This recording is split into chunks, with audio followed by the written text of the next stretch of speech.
What's going on, everyone? It is AxelBeats here for AnimeUproar, and today we have another exciting entry into the Jujutsu Kaisen manga. With this chapter, we have officially entered the Culling Game, and I can't even begin to explain how excited I am, because I think this is gonna get wild very, very fast. If you enjoy this video and you want to see more Jujutsu Kaisen content on this channel, remember to leave a like as well as a comment down below. It only takes a second, but it is really helpful with the YouTube algorithm. And of course, if you haven't subscribed to AnimeUproar, make this the video that you do so by clicking that bell and selecting all notifications. You can also follow AnimeUproar on Twitter and Instagram at AnimeUproar, or you can follow myself at AxelYT. Of course, this video will contain Jujutsu Kaisen manga spoilers, as we are talking about the latest developments in the manga, so please proceed with caution, you have been warned. Now, before we get into it, the chapter previous was a little bit slow, so we skipped the week, but I do want to cover it briefly here. Chapter 159 was called Judgment, and much like how 158 introduced us to Hajime a little bit, this chapter, 159, introduced us to Hiromi. Now, Hajime seemed to be a bit of a cold-blooded killer, but Hiromi seems to at least have some extent of a good person within himself. At the very least, he used to deeply value justice, while at the same time being disillusioned with the law system in Japan. Hiromi was a criminal defense lawyer, and while I don't think that his backstory will be super vital going forward, we do get a look at one of his cases where he defended an innocent man. At first, he actually won the case, but upon it being appealed, the man ended up being found guilty regardless. He explained that he can never really ignore things that he believes to be wrong, and when he realizes that his client was found guilty before the trial even started, again, despite being innocent, Hiromi goes on a rampage, summoning a cursed spirit as the chapter closes with a note that the Hammer of Wrath was opened within the courtroom. So a few things to note here. Firstly, while Hiromi is definitely violent and dangerous, as I mentioned earlier, his heart at least used to be in the right place.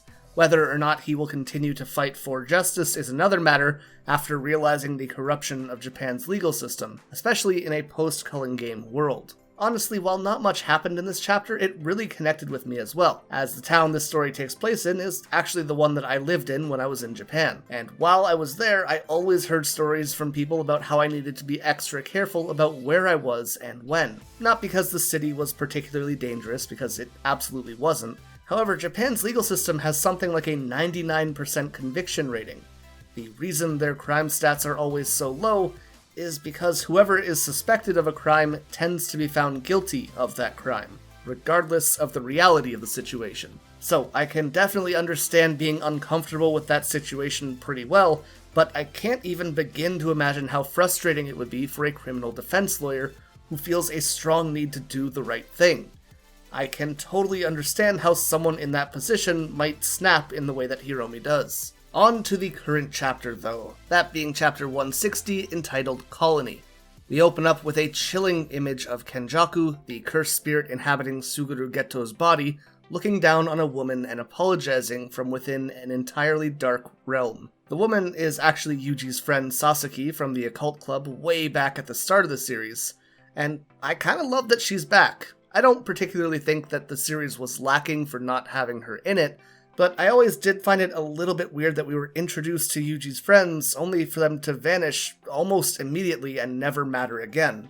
Anyways, Kenjaku explains that he set up a barrier around her area and that the whole place will become a brutal battleground in the near future.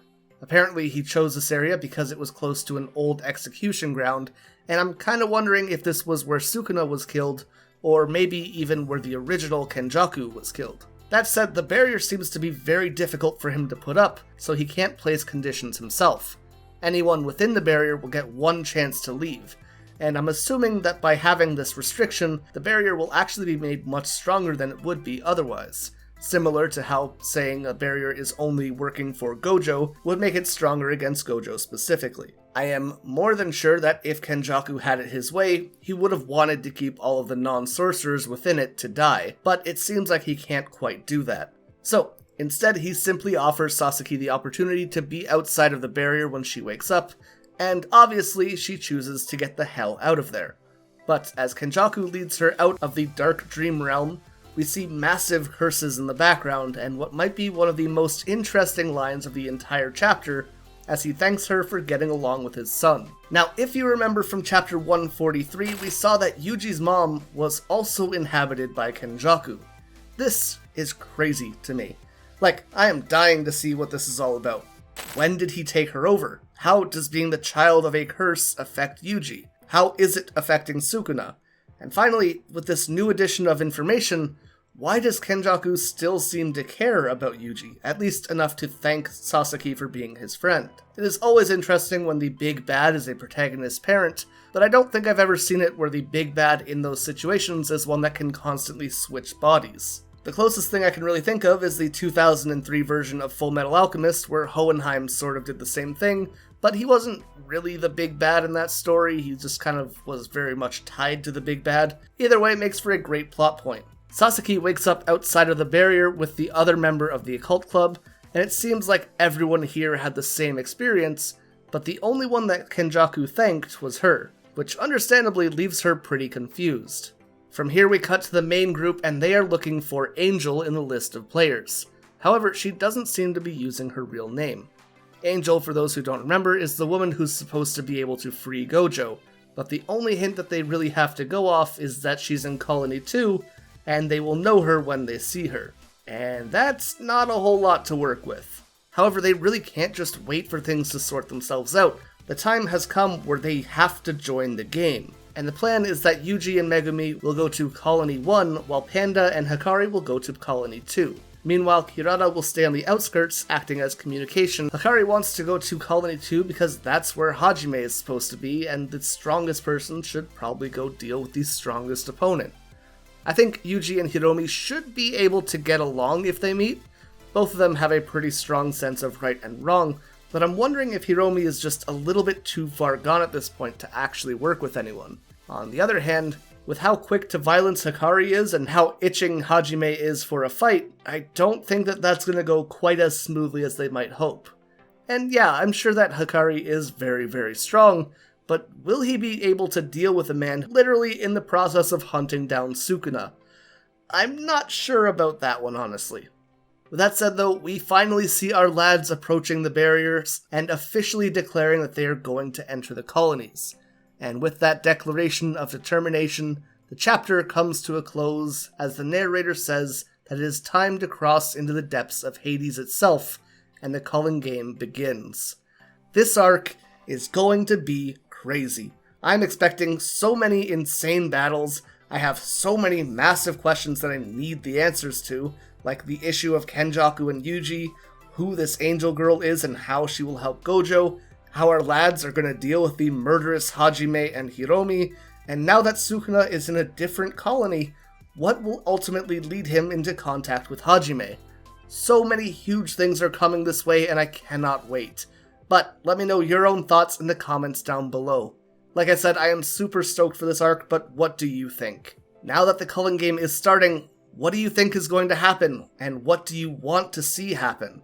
Either way, I'll be here covering the arc entirely for you, so be sure to subscribe to AnimeUproar and ring that bell so you don't miss any of our videos coming your way. And if you enjoyed this video, remember to leave a like and comment down below to help us with the YouTube algorithm so we can keep making content for you. Finally, if you'd like, you can follow AnimeUproar over on Twitter and Instagram at AnimeUproar, or you can follow myself at AxelBeats. I want to give a big thank you to all of our patrons over on Patreon who allow videos like this to be possible, especially the patron of legend, the one who is acknowledged by Lord Twigo himself, Alpha Sigma. As well are the 1-tier patrons, the ones who stand above all clans, Ingrata, Patehefa, Aljatal, Hinokami and Water, the Toasted Chi, the Spike8227, Corey McGowan, Dylan Isidore, Spidey Life Tanel, Tungsten Tarkus, Baked Buddhist, Cody Hebert, and Monkey D. Quilly. Finally, our Pro Hero tier patrons, Gilgamesh, the Red-Haired Raven,